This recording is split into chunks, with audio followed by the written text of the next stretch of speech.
નમસ્કાર વિદ્યાર્થી મિત્રો, આજે આપણે ધોરણ 12 વિષય મનોવિજ્ઞાન ના ચેપ્ટર નંબર 3 માં બુદ્ધિ વિશેના આધુનિક અભિગમો વિશે સમજૂતી મેળવી રહ્યા છીએ. આગળના 2-3 લેક્ચરની અંદર આપણે બુદ્ધિ વિશેના જે આધુનિક અભિગમો હતા એના વિશે સ્પિયરમેનનો દ્વિઘટિક સિદ્ધાંત પહેલો, ગિલબર્ટનો સ્ટર્નબર્ગનો ત્રિપટી સિદ્ધાંત, ગિલબર્ટનો ત્રિપરિમાણાત્મક સિદ્ધાંત, ચોથો ગાર્ડનરનો બહુવિધ સિદ્ધાંત અને પાંચમો જેપી દાસનો પાસ સિદ્ધાંત વિશે સમજૂતી મેળવવાની. જો એક પહેલો જે આપણે જોયું કયો સિદ્ધાંત જોયો, સ્પિયરમેનનો કયો સિદ્ધાંત, દ્વિઘટિક સિદ્ધાંત, સ્પિયરમેનનો બહુવિધ સિદ્ધાંત, ગિલબર્ટનો ત્રિપરિમાણાત્મક સિદ્ધાંત ત્રિપટી સિદ્ધાંત, સ્ટર્નબર્ગનો ત્રિપરિમાણાત્મક સિદ્ધાંત, ચોથો ગાર્ડનરનો બહુવિધ સિદ્ધાંત અને છેલ્લું જેપી દાસનો પાસ સિદ્ધાંત. જો સ્પિયરમેનના દ્વિઘટિક સિદ્ધાંતની અંદર શું છે કે એની અંદર સ્પિયરમેને એવું જણાવ્યું કે માણસની બુદ્ધિ એ બે પ્રકારની કામ કરે, જી ફેક્ટર અને એસ ફેક્ટર. ગિલબર્ટનો ત્રિપરિમાણાત્મક સિદ્ધાંત એટલે કે ગિલબર્ટનો ત્રિપટીનો સિદ્ધાંત, એને ત્રણ પ્રકારના સિદ્ધાંતની વાત કરી. ગિલબર્ટ સ્ટર્નબર્ગનો ત્રિપરિમાણાત્મક સિદ્ધાંત, એમને એવું કીધું કે માણસ છે એની અંદર બે પ્રકારની બુદ્ધિથી માણસ આગળ ના વધી શકે. પછી ગાર્ડનરનો બહુવિધ સિદ્ધાંત, એને એસ ફેક્ટર અને જી ફેક્ટરનો વિરોધ કર્યો. અને હવે જેપી દાસનો પાસ સિદ્ધાંત. જો જેપી દાસનો પાસ સિદ્ધાંતની અંદર આપણે પહેલા તો જેપી દાસ એક પ્રકારના મનોવૈજ્ઞાનિક હતા. એમનું પૂરું નામ હતું જગન્નાથ પ્રસાદ દાસ, જે પી દાસ એટલે કે જગન્નાથ પ્રસાદ દાસ એ એમનું પૂરું નામ. જેપી દાસનો પાસ સિદ્ધાંતની અંદર એટલે કે જેપી દાસ અને એમના સાથીઓ એટલે કે જેને આ જેપી દાસ પાસ સિદ્ધાંત આપ્યો અને મદદ કરી જેપી દાસને, એમને જે સ્પિયરમેને આપેલા દ્વિઘટિક સિદ્ધાંતનો વિરોધ કર્યો એટલે કે એમના એ સિદ્ધાંતનું ખંડન કર્યું કે જે તે માણસ જે છે એ ફક્ત ને ફક્ત જી ફેક્ટર ઉપર આધારિત ન હોય, પણ જે તે બુદ્ધિ વિશે એક કરતા ઘણા બધા ઘટકો કાર્ય કરતા હોય છે. એ ઘટકો વિશે આપણે જો કે મસ્તિષ્કની રચના અને એમાં થતી પ્રક્રિયા કે માણસની બુદ્ધિમાં જે મસ્તિષ્કની રચના છે એટલે કે માણસના મગજની જે રચના આપેલી છે અને એમાં થતી જે પ્રક્રિયાઓ છે એ બુદ્ધિ વિશે કાર્ય કરે છે. એટલે કે જે તે માણસની બુદ્ધિનો વિકાસ થયો એની પાછળ કયું કારણ જવાબદાર છે, તો કે એક તો કે મસ્તિષ્કની રચના કેવી છે, એના મગજની રચના કેવી, અને બીજું કે એના મગજની જે પ્રક્રિયાઓ છે એ કેવી રીતે છે. હવે આની માટે એમને શું કરે, એક તો કે પ્રાયોગિક અભ્યાસો કરે. ઘણા બધા માણસના મસ્તિષ્કના પ્રયોગો કરે અને ચિકિત્સક અનુભવો લીધા.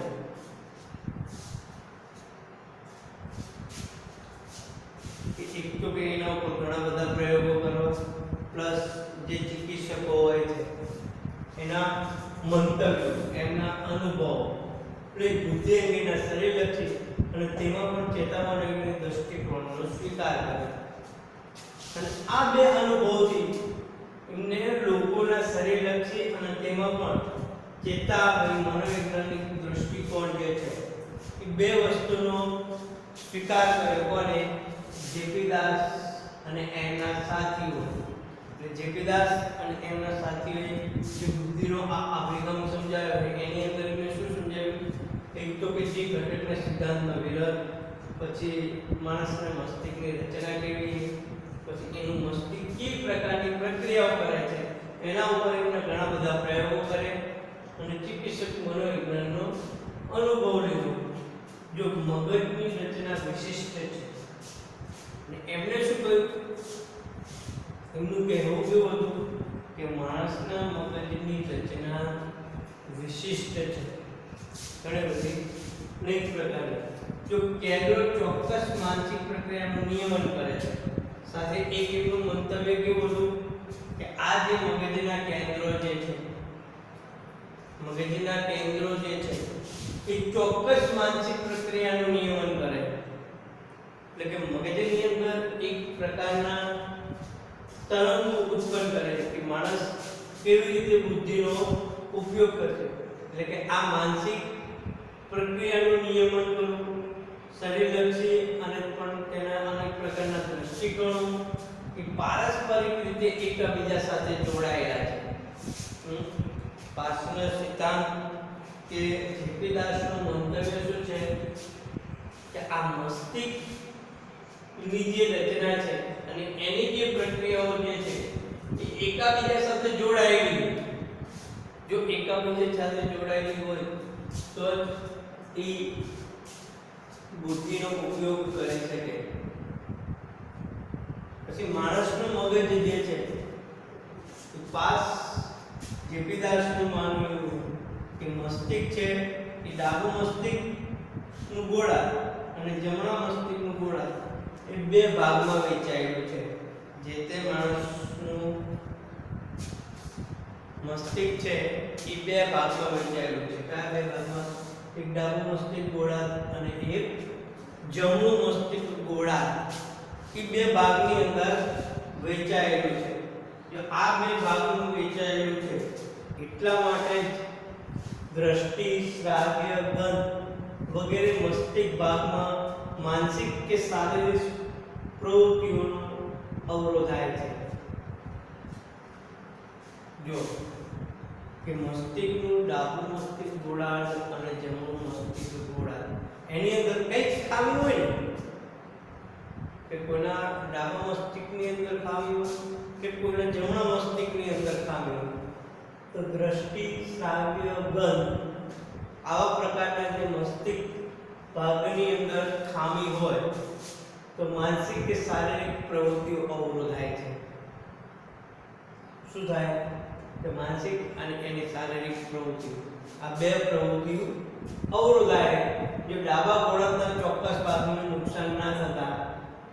નુકસાન થતા ભાષા લખવી અને બોલવાની ક્ષમતા અવરોધાય છે.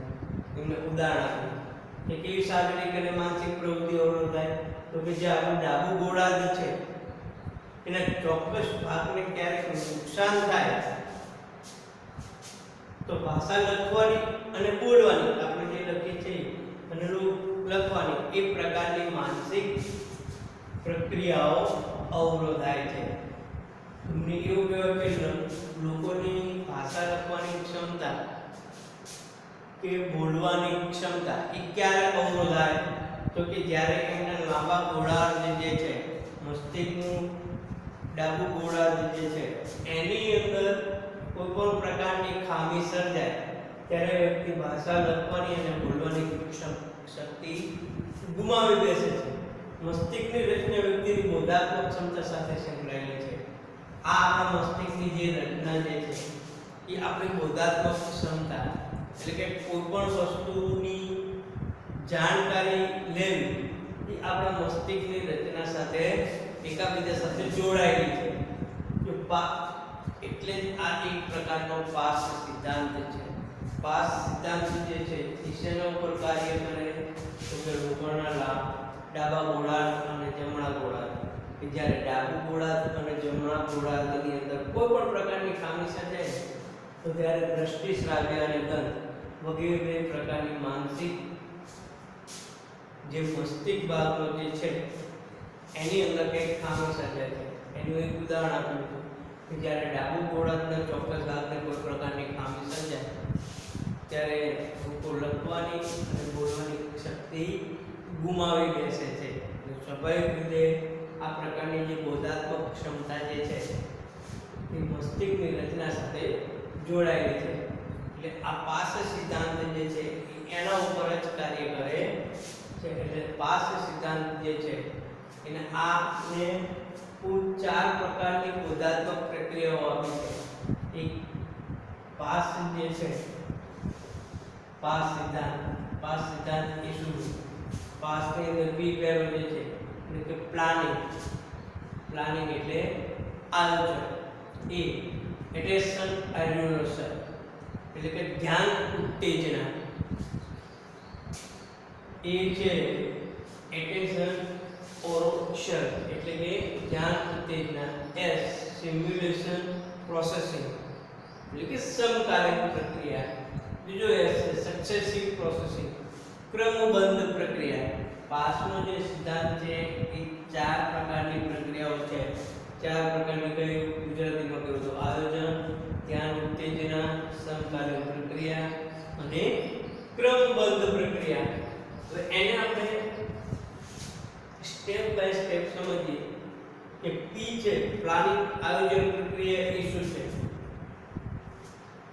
પી એટલે શું કે આપણી સાથે કોઈ પણ પ્રકારની સમસ્યા ઉદ્ભવે તો એ સમસ્યાનો ઉકેલ કેવી રીતે મેળવશું, વર્તન કઈ રીતે કરી શકીએ છીએ. ધારો કે કોઈ પણ સમસ્યાનો ઉકેલ આપણે મેળવી આપણે વર્તન કેવી રીતે કરીએ, એ ધ્યેયો નિશ્ચિત કરવા, પરિણામનું પૂર્વ અનુમાન, પ્રતિભાવ કે પ્રતિપુષ્ટિ વગેરે માનસિક પ્રક્રિયાનો વિકાસ કેવી રીતે કરવો. તો પ્લાનિંગ એટલે આયોજન શું છે કે આપણી સાથે કોઈ પણ પ્રકારની સમસ્યા ઉદ્ભવે તો એ સમસ્યાનો બહાર કેવી રીતે નીકળવું અને કેવી રીતે વર્તન કરવું એના સિદ્ધાંત ઉપર એક કાર્ય કરે કે એક પ્રકારના ધ્યેયો નિશ્ચિત કરી લેવા. પછી આપણે જે કોઈ પણ સમસ્યાનું સમાધાન કરતા હોય તો એ પરિણામનું પૂર્વ અનુમાન લગાવો, એના ઉપર પ્રતિભાવ આપવો વગેરે પ્રકારની માનસિક પ્રક્રિયા ઉપર આપી ચાલે છે. આ જે છે કે પ્લાનિંગ એ આપણો જે મોટો મગજનો અગ્રખંડ જવાબદાર છે. કે પ્લાનિંગ ઉપર શું આધારિત છે કે આપણું જે મોટું મગજ છે એનો અગ્રખંડ જે છે કે જે મોટા મગજનો અગ્રખંડ એનો સૌથી વધારે વિકસિત હોય એ કોઈ પણ પ્રકારની સમસ્યાનો ઉકેલ મેળવી શકે. સમસ્યાનો ઉકેલ મેળવી એક પ્રકારનું વર્તન કરે. દાખલા તરીકે એક પ્રકારનું ધ્યેય નિશ્ચિત કરે, પરિણામનું પૂર્વ અનુમાન લગાવે, એના ઉપર પ્રતિભાવ આપે અને એક પ્રકારની પ્રતિપુષ્ટિ કરે. પછી એક એટેન્શન પ્રોસેસર ધ્યાન ઉત્તેજન. આની માટે કયો ભાગ જવાબદાર છે કે આપણો મોટા મગજનો અગ્રભાગ જવાબદાર છે. પછી ધ્યાન ઉત્તેજન કે વાતાવરણમાં રહેલા ઉદ્દીપકો પ્રત્યે ધ્યાન આપવાની અને અન્ય ઉદ્દીપકો પ્રત્યે અવગણના કરવાની ક્ષમતા છે. ધ્યાન ઉત્તેજના એ શું છે કે આપણા વાતાવરણમાં રહેલા જે કોઈ પણ એવા ઉદ્દીપકો જે છે કે જેની ઉપર આપણે ધ્યાન આપી શકીએ અને એના સિવાયના બીજા અન્ય ઉદ્દીપકો છે એની અવગણના કરવી. આ પ્રકારની ક્ષમતા લોકોમાં હોય છે. પછી જે વિકૃતિ ધરાવતા વ્યક્તિ હોય, અમુક પ્રકારની વિકૃતિ હોય, એ ગમે તો ઈચ્છે તો પણ ધ્યાન આપી શકતા નથી. એટલે કે વિકૃતિ ધરાવતા વ્યક્તિમાં આ ધ્યાન આપવાની ઉત્તેજનાની ખામી હોય છે. પછી આ જે છે કોની સાથે સંકળાયેલો છે તો કે મસ્તિષ્કના મગજ અને થેલેમસ, આ બે ભાગ સાથે સંકળાયેલો છે. જો ધ્યાન ઉત્તેજના છે એ આપણું જે મસ્તિષ્ક મગજ છે અને થેલેમસ છે એ ધ્યાન કોઈ પણ બાબત પ્રત્યે કે જે આપણું પસંદગીનું ઉદ્દીપક છે એના ઉપર ધ્યાન આપી શકે અને જે પસંદગીનું ઉદ્દીપક નથી એ બાબતની અવગણના કરવાની ક્ષમતા એનામાં હોય. કારણ કે આપણી આજુબાજુ ઘણા બધા ઉદ્દીપકો હોય પણ આપણે કેવા ઉદ્દીપકો પ્રત્યે ધ્યાન આપી કે જે આપણને પસંદ છે. તો આ મસ્તિષ્કના મગજ અને એની સાથે એ સંકળાયેલું છે. તો કેવો વ્યક્તિ ધ્યાન નથી આપી શકતો કે જે વ્યક્તિ વિકૃતિ ધરાવતો હોય છે એ વ્યક્તિ કોઈ પણ બાબત પ્રત્યે ધ્યાન આપી શકતો નથી. તો આપણે જે આ જેપી દાસનો સિદ્ધાંત જે છે એને આપણા પાસની અંદર બે સિદ્ધાંતો જોયા. એક પી સિદ્ધાંત એટલે કે કોઈ પણ પ્રકારનું પ્લાનિંગ કરવું. પ્લાનિંગ એ આપણા મગજનો કયો ભાગ સંકળાયેલો છે તો કે આપણા મોટા મગજનો અગ્રખંડ. કે કોઈ પણ બાબતનો ધ્યેય નિશ્ચિત કરવો, એનું પરિણામનું પૂર્વાનુમાન લગાવો, એના ઉપર પ્રતિભાવ આપવો એ જવાબદાર છે. પછી ધ્યાન ઉત્તેજના કે કોઈ પણ પસંદગી ઉદ્દીપક પ્રત્યે ધ્યાન આપવું અને અન્ય ઉદ્દીપકોની અવગણના કરવી. તો વ્યક્તિ ચોક્કસ ઉદ્દીપક પ્રત્યે ધ્યાન નથી આપી શકતો કે જે કોઈ પણ પ્રકારની વિકૃતિ ધરાવતો હોય છે. તો આ માટે મગજનો કયો ભાગ જવાબદાર છે તો કે મગજ, મસ્તિષ્ક મગજ અને એના થેલેમસ ભાગ છે. પછી ત્રીજો પ્રકાર જે છે એસ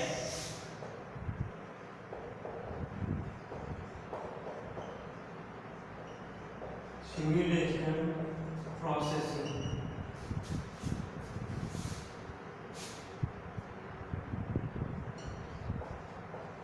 સિમ્યુલેશન પ્રોસેસિંગ એટલે કે સમકાલીન પ્રક્રિયા.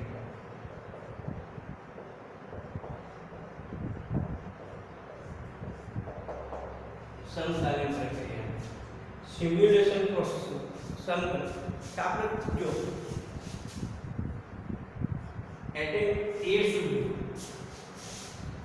કે કોઈ પણ ધ્યાન ઉત્તેજના કે જે આપણને ઉદ્દીપક પસંદ છે એ જ ઉદ્દીપકો ઉપર આપણે ધ્યાન આપી શકીએ.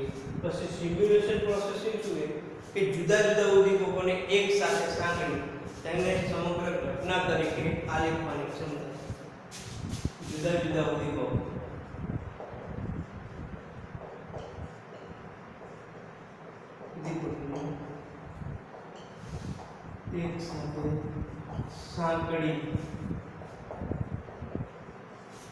એક સાથે સાંકળી સમગ્ર ઘટના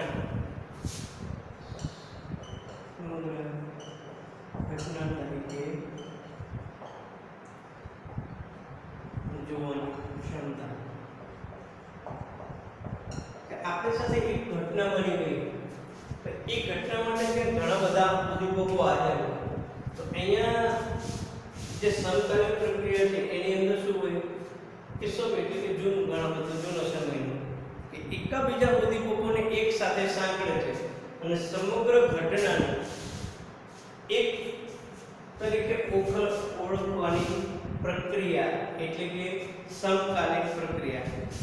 આની માટે એક કે શું હોય વ્યક્તિમાં શું વધારે હોય, શેની ક્ષમતા હોય ભાષાકીય ક્ષમતા. ભાષાકીય ક્ષમતા આ પ્રકારના લોકોમાં વધારે જોવા મળે છે. દાખલા તરીકે એક ઉદાહરણ લઈએ. ભાષાકીય ક્ષમતા એટલે દાખલા તરીકે કોઈ આપણને એવો પ્રશ્ન પૂછે કે મમ્મી જે છે મારા માતાના પિતાના એક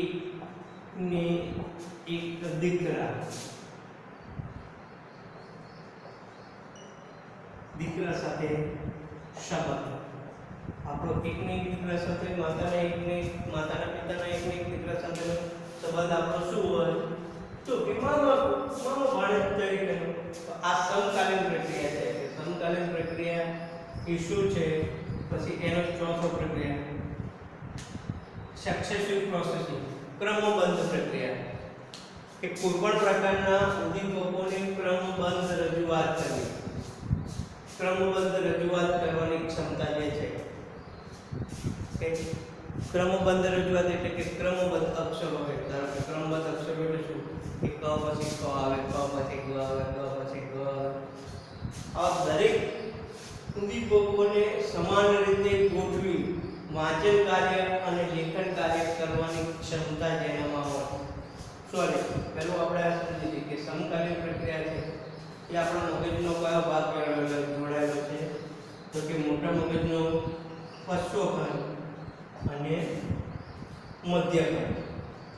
પશ્ચોખંડ અને મધ્યખંડ આની સાથે જોડાયેલો છે. આ પ્રકારની ક્ષમતામાં કેવી ભાષાકીય ક્ષમતા, ભાષાકીય એટલે કે કોઈ પણ પ્રકારનો તર્ક કરવાનો હોય છે એ પ્રકારની ક્ષમતા આની અંદર હોય છે. પછી સક્સેસિવ પ્રોસેસિંગ કે ક્રમબદ્ધ પ્રક્રિયા. ક્રમબદ્ધ પ્રક્રિયાની અંદર શું હોય કે ઉદ્દીપકોને ક્રમબદ્ધ રજૂઆત કરવાની ક્ષમતા હોય છે. ઉદાહરણ તરીકે આપણે લઈએ તો કે ક ખ ગ ઘ ચ છ જ એને ક્રમબદ્ધ કે એકદમ વ્યવસ્થિત ગોઠવી એની વાંચન કે લેખન કાર્ય કરવાની ક્ષમતા. આની અંદર કયો ભાગ જોડાયેલો છે? તો કે મોટો મગજ જે આપણું છે એના મોટા મગજનો અગ્રખંડ અને નિમ્નખંડ કે જેનો મોટો મગજનો અગ્રખંડ અને નિમ્નખંડ વધારે એક્ટિવેટ હોય એ માણસની અંદર સક્સેસિવ પ્રોસેસિવ ક્રમબદ્ધ પ્રક્રિયા અક્ષરોને ક્રમબદ્ધ રજૂઆત કરવી. તો અહીંયા આપણે પાસ સિદ્ધાંત જોયો કે પાસ સિદ્ધાંતની અંદર 4 પ્રકારની બોધાત્મક પ્રક્રિયાઓ છે: આયોજન, ધ્યાન, ઉત્તેજન, સંકલન અને ક્રમબદ્ધ પ્રક્રિયા. ધ્યાન આયોજનની શું છે કે ચોક્કસ પ્રકારનું આયોજન કરવું કે કોઈ પણ પ્રકારની સમસ્યાને ઓળખવું, પછી એનું આયોજન સારી રીતે કરવું, ધ્યેયો નિશ્ચિત કરવા, એનું પૂર્વાનુમાન લખવું, પ્રતિભાવ. આની સાથે મગજનો આપણો અગ્રખંડ છે એ જવાબદાર છે. બીજો ભાગ છે ધ્યાન ઉત્તેજના કે કોઈ પણ વસ્તુ પ્રત્યે ધ્યાન આપવું, વાતાવરણના ઉદ્દીપકો પ્રત્યે ધ્યાન આપવું અને બીજાનું અવગણના કરવી. આવી ધ્યાન કોણ ના આપી શકે કે જે વિકૃતિ ધરાવે છે એ. આની અંદર મગજ મોટો મગજ મસ્તક મગજ અને સેરેબ્રમ સંકળાયેલું છે.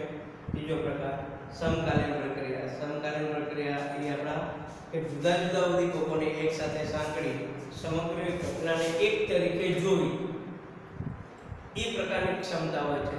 એટલે કે ભાષાકીય ક્ષમતા હોય. ઉદાહરણ તરીકે મારા માતાના પિતાના એકને એક દીકરો સાથેનો સંબંધ તો કે મામાનો. આની સાથે પશ્ચોખંડ અને આપણું મધ્યખંડ જવાબદાર હોય છે. પછી ત્રીજો કે સક્સેસિવ ક્રમબદ્ધ પ્રક્રિયા કે આપણો મોટા મગજનો અગ્રખંડ અને નિમ્નખંડ કે કોઈ પણ વસ્તુને ઉદ્દીપકોની જે રજૂઆત છે એને ક્રમબદ્ધ રજૂઆત કરવી. એટલે કે જેમાં અક્ષરો આવે કે ક ખ ગ એને એકદમ વ્યવસ્થિત ગોઠવી એનું વાંચન કરવું અથવા લેખન કાર્ય કરવું. આની માટે અગ્રખંડ અને પશ્ચોખંડ છે. તો અહીંયા આપણે જે બુદ્ધિના આધુનિક અભિગમો હતા દરેક અભિગમ વિશે માહિતી મેળવી લીધી. સ્પીયરમેનનો સિદ્ધાંતો, સ્ટર્નબર્ગનો, ગિલફર્ડ, ગાર્ડનર અને પાસ સિદ્ધાંત.